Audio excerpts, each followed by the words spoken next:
അജാത് നിലത്തോട്ട് തറത്താൾ വിജയ് നീ കണ്ടം ജയിച്ചു ടീം ബി ജയിച്ചു ഞാൻ കുട്ടൊന്നും അറിയില്ല മണ്ട നീയാണ് മണ്ട ഞാൻ തല്ലിക്കൂ ശരി കാണാം ഇനി ഞാൻ നിന്നോട് സംസാരിക്കില്ല കുട്ടികളെ നിൽക്കൂ അടിപിടി വേണ്ട നോ പ്രിയ ശിഷ്യരെ ഈ ഹിമാലയൻ ഭൂമിയിൽ നിന്ന് നാം ആത്മീയതയെ പ്രതർക്കാട്ടിനരികി പൊതല്ലാനും പനക്കരൂജക്കോണിക്ക്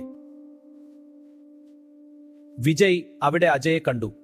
പഴയ ശത്രുത ഉണർന്നു. അവൻ രഹസ്യമായി അജയെ പിന്തുടർന്നു. പെട്ടെന്ന് വിജയ് ആക്രമിച്ചു. അവനൊരു വിഷസർപ്പമായി രൂപാന്തരപ്പെട്ടു. അജയിനെ ആക്രമിക്കാൻ ശ്രമിച്ചു. അല്ലയോ വിജയ് നീ എന്നതറിയാ?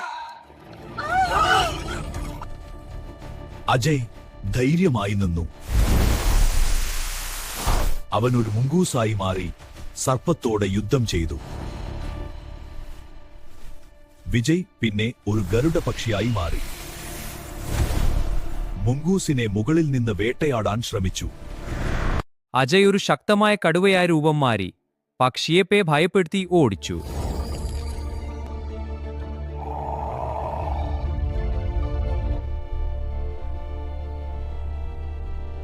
വിജയ് പുതിയ തന്ത്രം പ്രയോഗിച്ചു. അവൻ നിലത്ത് അരിമണികളായി പടർന്നു കിടന്നു.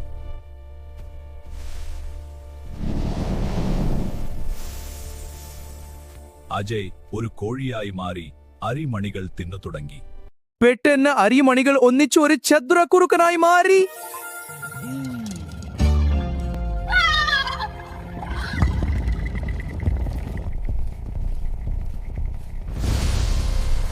അജയ് ഒരു ശക്തമായ വെട്ടന്റാരികളായി മാറി കുറുക്കനെ ധൈര്യമായി പിന്തുടർന്നു. പോരാട്ടം തീവ്രമായി. പക്ഷേ ഹിമപാതം ഗ്രൂപ്പിനെ അപകടത്തിലാക്കി.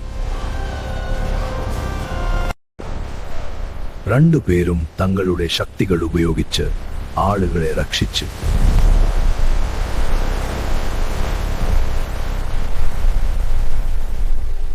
തുടർന്ന് നിന്നവൾ സംസാരിച്ചു.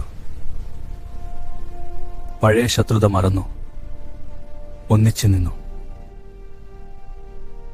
വിജയും അജയും സുഹൃത്തുക്കളായി ഹിമാലയത്തിൽ ഒരുമിച്ച് സന്തോഷത്തോടെ സഞ്ചരിച്ചു.